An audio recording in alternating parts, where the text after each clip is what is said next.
कुरुवंश का नाश हो चुका था, अश्वत्थामा के ब्रह्मास्त्र से तुम भी पधार चुके थे, लेकिन भगवान श्री कृष्ण के प्रभाव से तुम पुनः जीवित हुए। परीक्षित, तुम्हारे पुत्र ये सामने बैठे हुए हैं, क्योंकि गंगा किनारे सर्वस्व त्याग कर जब बैठे तो पुत्र भी बैठे हुए हैं वहां, जन्मेजय, श्रुतसेन, भीमसेन, उग्रसेन, और ये चारों बड़े पराक्रमी हैं। और आगे की बात मैं तुम्हें बता दूं, तुम्हें तक्षक काटेगा 7वें दिन जब हमारी भागवत समाप्त होगी, और तुम्हारी मृत्यु भी होगी। और जिस समय मृत्यु होगी तो जन्मेजय क्रोधित हो जाएगा और ये सर्पेष्टि यज्ञ करेगा। ये कावशेतुर को पुरोहित बनाकर सर्पेष्टि यज्ञ, बड़ी भयानक यज्ञ हुई थी। जब जन्मेजय जी ने ये सुना कि कश्यप ऋषि बचाने आ रहे थे, मंत्रवेत्ता थे, और तक्षक काटने आ रहा था, तो तक्षक एकांत में उपाय सोच रहा था, मंत्रवेत्ता, औषधि सब घेरे हुए हैं महाराज परीक्षित को, कैसे मैं जाऊं। तो इतने में देखा कि मंत्रोच्चारण करते हुए एक ऋषि जा रहे हैं, कश्यप ऋषि, बहुत बड़े महान तपस्वी। तो उनका आप कहां जा रहे हैं? तो कहा मैं जा रहा हूं, परीक्षित को तक्षक सर्प डसेगा, मैं अपने मंत्र बल से तुरंत उनको जीवित कर दूंगा। तो उनका तक्षक डसे और तुम जीवित कर लो, इतने मंत्र में ताकत है? बोले कैसे तुम्हें परीक्षा देकर बताऊं? तो बोले मैं ही तक्षक हूं। बोले प्रकट हो जा अपने रूप में और जो तू कर। तो एक बहुत बड़ा बरगद का पेड़ था, बोले देखो मैं इस पर दंत गड़ाता हूं, अभी देखते देखते भस्म हो जाएगा। तो उनका देखते देखते नवीन वृक्ष ऐसे ही, ये अब दोनों में शर्त लगी, उसने काटा, राख हो गया। जो ही राख हुआ, मंत्र पड़ा, डाला, उससे बढ़िया नए किनगे वाला उतना ही बड़ा वृक्ष। तो उनका क्या चाहते हो? बोले जाएंगे, कुछ धन दे देंगे। तो बोले मुझे पता है कि रत्नों की खान कहां है, धन कहां है, ये लो, जितना धन चाहो यहां से ले जाओ, वापस हो जाओ। बस इसी वकालत में यज्ञ हुई थी, क्योंकि श्रृंगी ऋषि के द्वारा सांप से पीड़ित होकर तक्षक का काटना निर्दोष, लेकिन कश्यप ऋषि को वापस करके फिर काटने आना अब दोष। तुम्हारा वैर था परीक्षित से, आने देते कश्यप ऋषि को। तो जन्मेजय को जब पता चला तो उनका दंड देंगे, सर्पेष्टि यज्ञ का अनुष्ठान किया जाए। और यह बात ब्रह्मा जी ने पहले वासुकी नाग से बता दिया कि अपने बचने का उपाय कर लो, सर्पेष्टि यज्ञ आगे जन्मेजय करने वाले हैं। तो उनका उपाय क्या है? बोले तुम्हारी बहन जो जरत्कारु है, एक जरत्कारु नाम के ऋषि हैं, अगर उनसे ब्याह हो जाए और उससे गर्भ रह जाए, वो सर्पेष्टि यज्ञ में सर्पों को बचा लेगा, तुम्हारा भांजा जो होगा। पर वो ऋषि ब्याह नहीं करना चाहते, वो महान तपस्या में युक्त हैं, और जिस समय वो जंगल में एकांत में ब्याह की आकांक्षा करें तुरंत पहुंच जाना। तो 2 इच्छाधारी नाग लगाए हुए थे जरत्कारु ऋषि के पास, और वो वलकल की लंगोटी लगाकर निरंतर तपस्या परायण थे। एक दिन एक कुएं से आवाज आई, मेरी रक्षा करो, मेरी रक्षा करो। जो जरत्कारु ऋषि ने झांक कर देखा तो कुछ ऋषि उल्टे टंगे हुए हैं और एक तना केवल रह गया है, और सफेद और काले 2 चूहे काट रहे हैं उस तने को। तो उनका ऋषिवर कौन हो? बोले तुम्हें अगर जरत्कारु ऋषि मिले तो बता देना, वो जरत्कारु ऋषि के हम पूर्वज हैं, ये तना वही जरत्कारु है जिसे शुक्ल पक्ष और कृष्ण पक्ष उसकी आयु को काट रहा है। अगर वो ब्याह करके संतान उत्पन्न ना किया तो मेरा पूरा वंश चौपट हो जाएगा और हम पितर कुएं में गिर जाएंगे। तो उनका मेरी गृहस्थी धर्म में रुचि नहीं है और मैं कुछ कार्य कर नहीं सकता, तो ब्याह के लिए तो व्यवस्था चाहिए, मेरे को कौन ब्याह करेगा, अस्थिमात्र हो रहे शरीरा, पर पितरों की आज्ञा का पालन करना है। तो सोचते सोचते एकदम आवाज लगाई, कोई मुझे पत्नी प्रदान करे।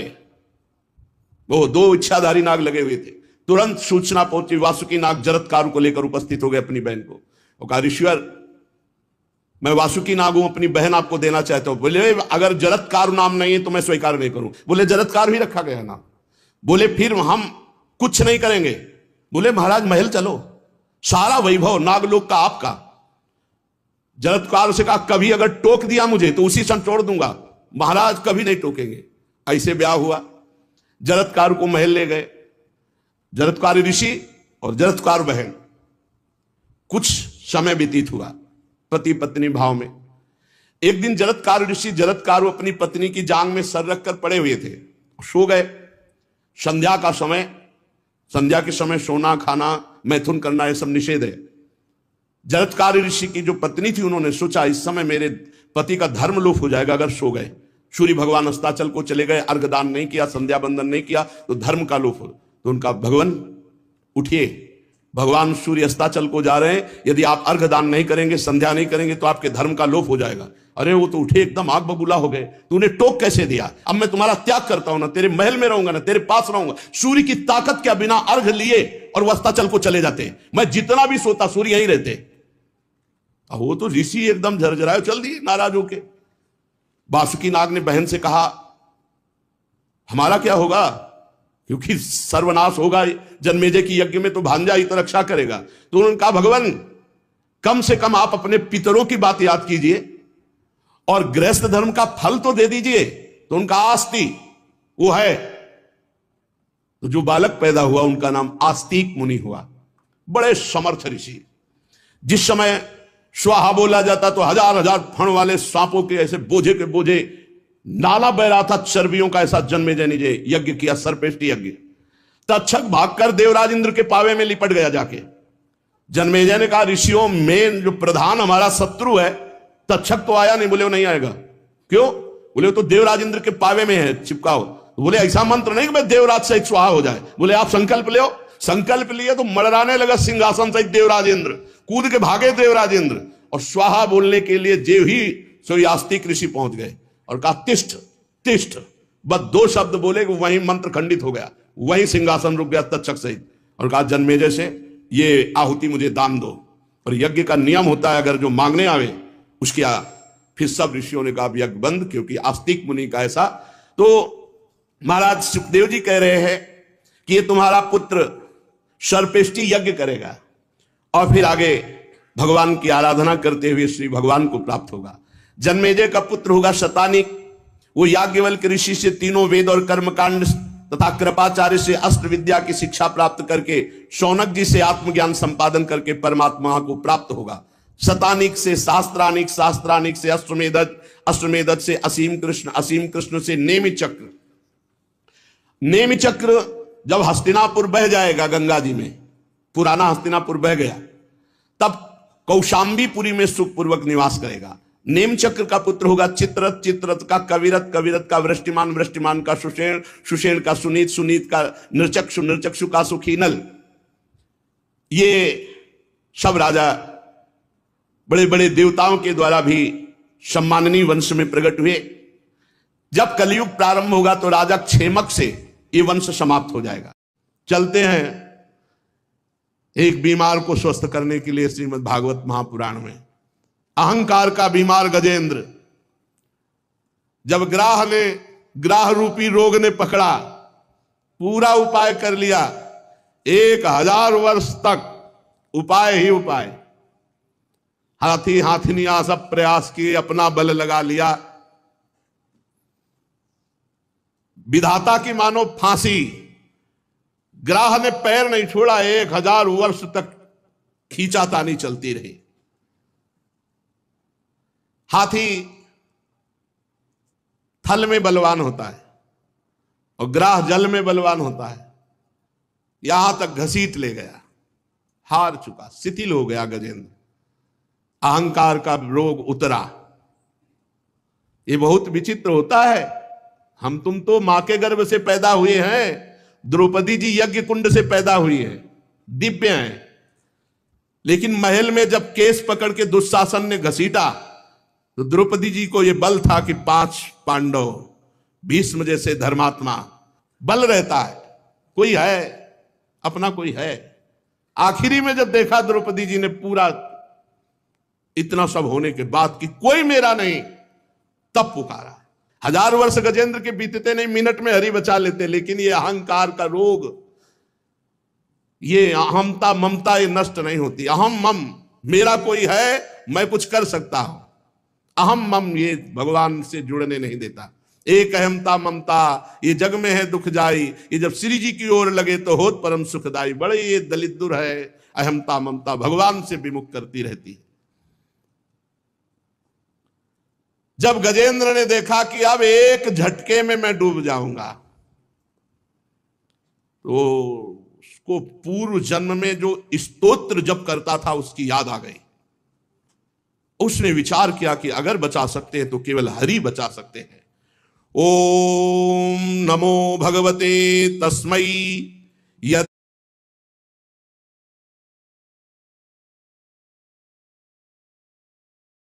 आत्मकम पुरुषायादि बीजाय परेशायाभि धीमहि यस्मिन्निदं यतश्चेदं एनेदं या इदं स्वयं योस्मात् परस्मात् परस्तं प्रपद्ये स्वयं भुवम्। जो जगत के मूल कारण है, सबके हृदय में पुरुष रूप से विराजमान है, समस्त जगत के एकमात्र स्वामी है, जिसके कारण संसार में चेतना का विस्तार हो रहा है, उनमें प्रणव स्वरूप ओंकार स्वरूप भगवान को नमस्कार करता हूं, प्रेम से उनका स्मरण करता हूं। ये संसार यस्मिन् निदम यतश्चेदम ये नेदम या इदम स्वयं, आहा, स्वयं भगवान ये संसार बने हुए है, स्वयं भगवान, बस यही बात समझनी। भगवान में स्थित है, भगवान ही व्याप्त है, भगवान ही संसार रूप बने हुए हैं। ये सब होने पर भी इस माया से सर्वथा परे है। स्वयं प्रकाश, स्वयं सिद्ध, ऐसे सत्तात्मक भगवान श्री हरि की मैं यह स्वात्मनीदम निज माययार्पितम क्वचित विभातम क्वच तत्तिरोहितम अविद्ध दृक्साक्षुभयम तदीक्षते सा आत्ममूलो वतुमाम परात्परः। ये विश्व प्रपंच उन्हीं की माया से उनमें अध्यस्त है।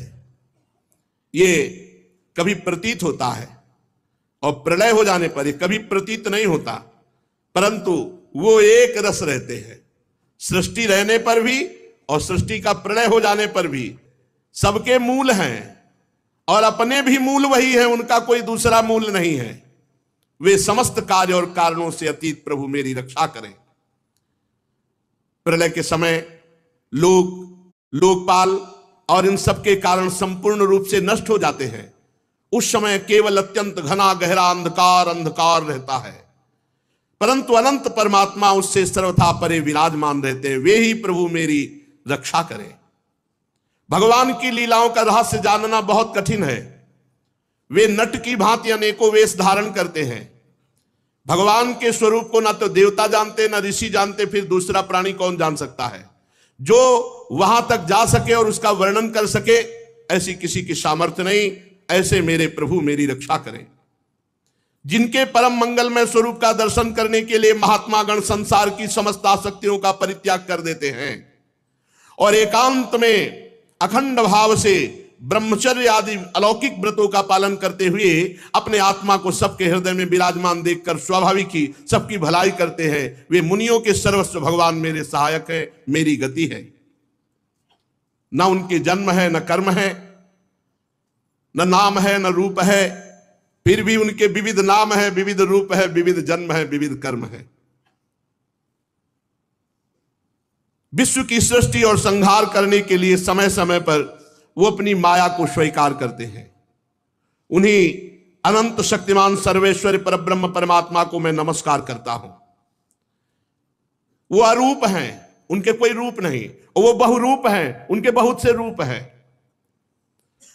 वो अकर्म है, वो कोई कर्म नहीं करते और सर्व कर्म उन्हीं से होते हैं और उनके कर्म बड़े अत्यंत आश्चर्य में होते हैं। ऐसे सर्वाश्चर्य में भगवान की मैं शरण में हूं, मैं उनको नमस्कार करता हूं। स्वयं प्रकाश, सबके साक्षी परमात्मा को मैं नमस्कार करता हूं। मन वाणी चित्त से अत्यंत दूर उन भगवान को मैं नमस्कार करता हूं। विवेकी पुरुष कर्म संन्यास अथवा कर्म समर्पण के द्वारा अपने अंतःकरण को शुद्ध करके जिन्हें प्राप्त करते हैं, स्वयं तो नित्य मुक्त परमानंद ज्ञान स्वरूप हो जाते हैं, वो दूसरों को भी भगवत प्राप्ति करा देते हैं। ऐसे भगवान श्री हरि को मैं नमस्कार करता हूं। भगवान सतोगुण, रजोगुण, तमोगुण, इन तीन गुणों के धर्म को स्वीकार करके शांत, घोर और मूढ़ अवस्था भी धारण करते हैं और वो तीनों गुणों से परे भी रहते हैं। ऐसे भगवान को मैं नमस्कार करता हूं, बार बार नमस्कार करता हूं। हे प्रभु, आप सबके स्वामी हैं, समस्त क्षेत्रों के एकमात्र ज्ञाता, सर्वसाक्षी हैं। हे सर्वसाक्षी प्रभु, मैं नमस्कार करता हूं। आप स्वयं ही अपने कारण हैं, पुरुष और मूल प्रकृति रूप में भी आप ही हैं। आपको बारंबार नमस्कार है। आप समस्त इंद्रिय और उनके विषयों के दृष्टा हैं, समस्त प्रतीतियों के आधार हैं। अहंकार आदि छाया रूप असत वस्तुओं के द्वारा आपका ही अस्तित्व प्रकट होता है। प्रभु, समस्त वस्तुओं के रूप में आप भास रहे। गजब है, सब भगवान बने हुए, समस्त वस्तुओं के रूप में आप हैं। मैं आपको नमस्कार करता हूं। आप सबके मूल कारण हैं, आपका कोई कारण नहीं, तथा कारण ना होने पर भी आप में विकार या परिणाम नहीं होता, इसलिए आप अनोखे हैं। आपको मेरा बार बार नमस्कार है। जैसे समस्त नदी झरने कहीं भी हो, वो सब समुद्र से ही निकले, समुद्र में ही जाएंगे। समुद्र से सूर्य रश्मियां जल खींचती हैं, वर्षा करती हैं, उसी से तालाब, झरने, झील, नदियां और सबका पानी फिर वहीं पहुंच जाता है। वैसे ही आप समस्त वेद शास्त्रों के परम तात्पर्य हैं। आप मोक्ष स्वरूप हैं। संत जन आपकी शरण ग्रहण करते, अतः भगवान आपको नमस्कार है। जैसे यज्ञ के काष्ठ अग्नि में अग्नि गुप्त रहती है और मंथन करने पर प्रकट होती है, ऐसे इस जगत में माया से आप ढके हुए हैं, पर मंथन करे विचार ज्ञान तो आपका अनुभव होता है। प्रभु, गुणों में क्षोभ होने पर उनके द्वारा विविध प्रकार की सृष्टि की रचना का आप संकल्प करते हैं। जो लोग सन्यासी हैं वो कर्म संन्यास करके, जो भक्त हैं वो कर्म समर्पण करके, आत्म तत्व का ज्ञान प्राप्त करके वो वेद शास्त्रों के ऊपर उठ जाते हैं। ऐसे आत्मा के स्वरूप में आप ही सबके विराजमान हैं। ऐसे श्री हरि को मैं नमस्कार करता हूं। जैसे कोई दयालु पुरुष फंदे में पड़े हुए पशु का बंधन काट दे, वैसे ही आप शरणागतों के माया बंधन को काट देते हैं। आप नित्य मुक्त हैं, परम करुणामय हैं। भक्तों का कल्याण करने में आप कभी आलस्य नहीं करते। आपके चरणों में मेरा नमस्कार है। समस्त प्राणियों के हृदय में अपने अंश के द्वारा अंतरात्मा के रूप में आप उपलब्ध होते हैं। ऐसे सर्वेश्वर पूर्ण अनंत महिमाशाली भगवान को मैं नमस्कार करता हूं। जो स्त्री में आसक्त है, शरीर में आसक्त है, पुत्र में आसक्त है, बड़े बूढ़ों, माता पिता, ग्रह संपत्ति, इनमें आसक्त है और वो आपका भजन नहीं करता, बड़ी कठिन माया है, पार करना बड़ा मुश्किल है और वो दुर्गति को प्राप्त होते हैं। क्योंकि जब तक आपका भजन नहीं होगा, जब तक आप में आसक्ति नहीं होगी, तब तक माया मुक्त नहीं हुआ जा सकता। जीवन मुक्त पुरुष सदैव आपका निरंतर हृदय में चिंतन करते रहते हैं। ऐसे सर्वेश्वर ज्ञान स्वरूप श्री भगवान को नमस्कार है। जिनकी अत्यंत छोटी कला से अनेकों नाम रूप के भेद, ब्रह्मादि देवता, चराचर लोक की सृष्टि होती है, उन भगवान को मैं मन से, बुद्धि से, इंद्री से, शरीर से नमस्कार करता हूं। आपकी माया अहंकार प्रकट करती है, जिससे जीव अपने स्वरूप को भूल जाता है और देह भाव में आ जाता है। जीव अपने स्वरूप को ना जानने के कारण आप सर्वशक्तिमान महामाधुर्य में भगवान के सुख से वंचित रह जाता है। परीक्षित, गजेंद्र ने बड़ी ज्ञानमयी भगवान की स्तुति की। भिन्न भिन्न नाम रूपों में भगवान ही प्रकाशित है, पर गजेंद्र की स्तुति सुनकर के स्वयं भगवान दौड़ पड़े। विश्व के एकमात्र आधार भगवान गजेंद्र की तरफ दौड़े, देखा कि वो बहुत पीड़ित है। वेदमय गरुड़ पर सवार होकर चक्रधारी भगवान बड़ी शीघ्रता से दौड़ पड़े। सरोवर के भीतर बलवान ग्राह ने गजेंद्र को पकड़ रखा था। गजेंद्र बस डूबने ही वाला था। उसने देखा कि आकाश में गरुड़ पर सवार, हाथ में सुदर्शन चक्र लिए हुए भगवान श्री हरि, उसने उस सरोवर से पुष्प सूर्ण में लिया और ऊपर उठाया और बड़े आर्त भाव से भगवान को पुकारा, हे हरि, हे नारायण, हे जगत गुरु, हे भगवान, आपको नमस्कार है। कूद पड़े भगवान, गरुड़ जी को छोड़ दिया और एक हाथ से पकड़ करके ग्राह और गजेंद्र दोनों को बाहर निकाला और सुदर्शन चक्र से ग्राह को परम पद दिया और गजेंद्र को भगवान दुलार किए। परीक्षित, ब्रह्मा, शंकर आदि बड़े बड़े देवता भगवान श्री हरि के ऊपर पुष्पों की वर्षा करने लगे।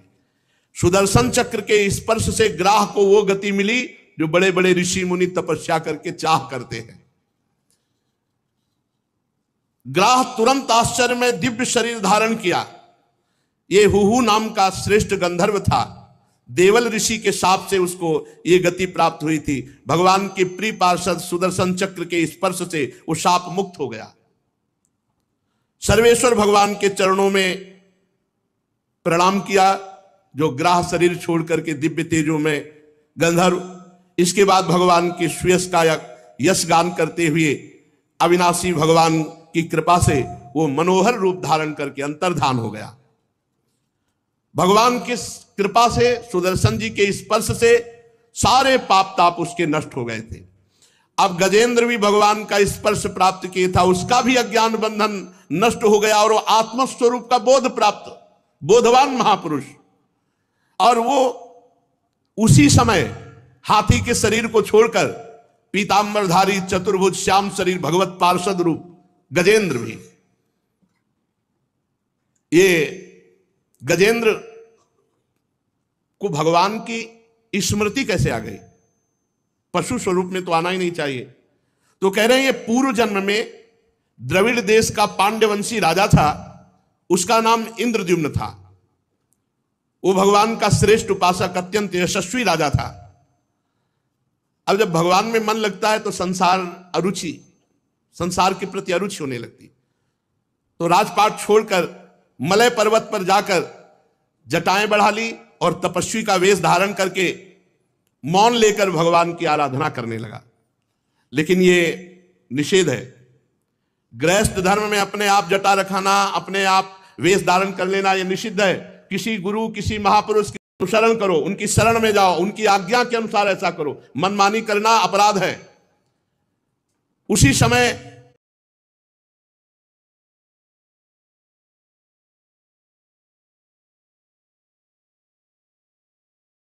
शिष्य मंडली के साथ मलय पर्वत पर पहुंचे। राजा से पूछा किसकी आज्ञा से जटा बढ़ा ली?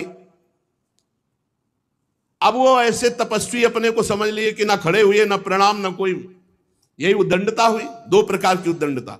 माना तुम्हारा मन गृहस्थ में नहीं लग रहा था तो किसी विरक्त महापुरुष के पास जाते, उनकी आज्ञा के अनुसार परिवर्तन करते। अब वो अपने आप गृहस्थ धर्म के वेश का त्याग कर विरक्त धर्म के वस्त्र धारण कर लिए। और तब उन्होंने कहा कि प्रजापालन, गृहस्थोचित, अतिथि सेवा, धर्म का परित्याग करके एक तपस्वी की तरह वेश धारण किसके द्वारा किया? इंद्रद्युम्न वैसे बैठे रहे, कहा हाथी की तरह बैठा है। बहुत क्रुद्ध हुए। जा, गुरुजनों से शिक्षा नहीं ली, दीक्षा नहीं ली, अभिमानवश इस तरह का वेश तपस्वी का धारण कर लिया और अपमान करता है ऋषियों का। जा, जड़ बुद्धि, हाथी की योनि को प्राप्त हो। पर कैसे भी भगवान का सुमिरन किया जाए वो मंगल करता है। साप वरदान देने में समर्थ अगस्त ऋषि के शाप से ये इंद्रद्युम्न हाथी की योनि को प्राप्त हुए। पर भगवान के नाम जप का ऐसा प्रभाव कि अगले जन्म में अंतिम समय में भगवान की याद आ गई, सब काम बन गया। हाथी की योनि में भगवान की स्मृति आ गई, बड़े सुंदर स्तोत्र का गायन किया और भगवान का साक्षात्कार हो गया और वो परम पद को चतुर्भुज रूप नारायण रूप होकर भगवान के धाम को गए। कुरुवंश शिरोमणि परीक्षित, मैंने भगवान श्री हरि की महिमा और गजेंद्र के उद्धार की एक कथा तुम्हें सुनाई। ये प्रसंग जो सुनेगा तो उसे यश, उन्नति और मनोकामनाएं उसकी